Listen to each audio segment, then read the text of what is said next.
jump straight to questions. Please raise your hand. And I'll point to you.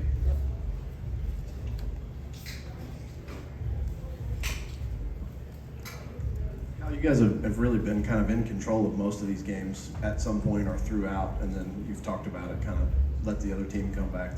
Did this feel like finally, I mean, obviously you're up 40, like dropping the hammer, a complete performance, I guess? Well, having CJ back gave us minutes. Now, you may look and say he only played 6 minutes. That's a lot of minutes for someone that's playing 40 minutes. The other guy that they talked about, they said, Chris had foul trouble and you played a dude. How good did he play? I mean, he played good. Difference for us was we made threes. When you go 0 for 11 from the three and still win the game, you're pretty lucky. But we make threes, we can stretch things out a little bit. And we made threes today. We still rebound the ball. We defended great. We're getting better. You know, the thing I talked about, like what areas can we get better at this time of the year? You're only going to get 1% better in certain areas. But confidence, individual confidence can really grow. And that is, you do it in practice, you get in the game and you perform, you have a ball playing. But the biggest thing is, you got to trust all your teammates are on the same page so that you can be a risk taker, you can make some plays, you can be aggressive because your teammates are behind you. And they also know and trust that whatever the game plan is, everybody's locked in. Our shoot-arounds right now are 30 minutes. 30. These dudes are locked in. Bang, and then we go. But look, that's a good team. They got size, they got guard play. I think the size of our guards probably bothered them a little bit, but they're good. I mean, you know, they're a team that can score in bunches and can get you on defense, and they're good. Yes. You've talked about Jacob making use of that great physical skill in the 40-inch vertical and all that this season. When do you think it started to click for him to have this kind of rebounding effort? LSU. Was it the LSU game? Yeah, he started. But I just slapped him and said, I'm not letting you back up, just know. Like, I'm on him in the game now because he'll like to try to take his foot off the gas and act hurt. And I'm like, are you hurt? You need to come out? Your body language affects us. And he is playing so well, I'm just saying, why would you want to be that other guy? This guy, he's one of the best players in the country. Oscar, can you see he's getting his confidence back? He was out. We were trying to make do.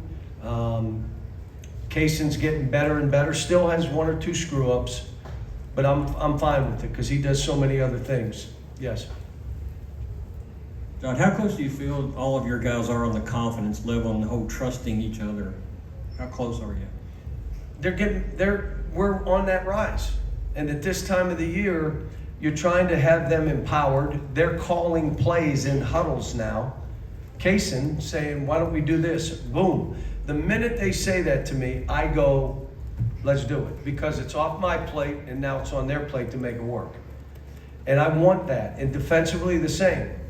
You know, we talked about changing and they went, no, let us keep playing this way. Fine, let's go. So you want them empowered, you want them confident, but just as important, you want them to have a ball playing. Even when it gets rough and the other team makes a run, you got to have a ball playing basketball, especially this time of the year, because you don't want it to end. Refuse to lose. Doesn't mean you're winning every game. It means your mentality of how you're playing. You never stop. The clock may run out on you, but you just keep coming. And these guys are embodying that right now. Yes. Hey, Cal, not to kind of maybe go back to the first question too much, but you know, you have mentioned a lot about not letting the other team get back in games when you get these double-digit leads. Did you think today not letting that happen is a sign of growth and maturity of this team, especially heading in these final couple of regular season games? But we were up 25. It wasn't 10, 12. Well, no, but you were only up 15 there early in the second half, and you know, Florida, they came back and made it interesting. Took the lead at half. We've been showing them the tape. We've been watching. And we said, why this, why that? So I got a very intelligent team, smart team.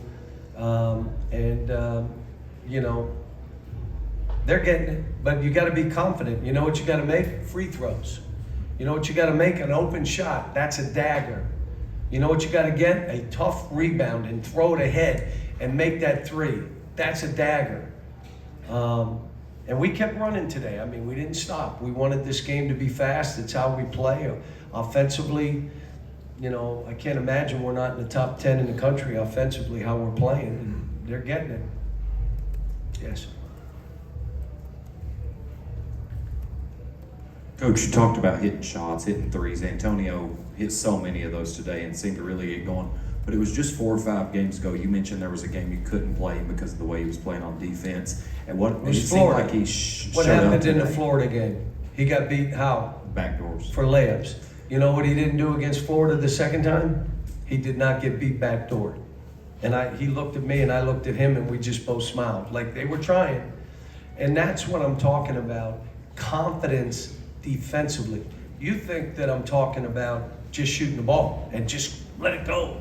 No, I'm talking about confidence rebounding the ball, confidence on defense, confidence flying up the floor even if you don't think you're going to get the ball, that you're confident if you are open, you're going to get it. You're never jogging. Confident that you're a playmaker and you're not going to charge or throw it away. Again, today we didn't have many open court turnovers. They convert better than any team in the country if you turn it over live ball turnovers. So we're getting better. A couple more. Yes. After the South Carolina game and even the Georgia game, I mean, it was assumed that the guys were pretty low. How different is the locker room the last week or so compared to those times? You know, there's 2 things when you're coaching. One, you got to hold them accountable. Like you got to, no. You say no. You got to hold them accountable. But you're juggling balls because you also got to build them up. But if you just agree, yeah, you're fine, just keep,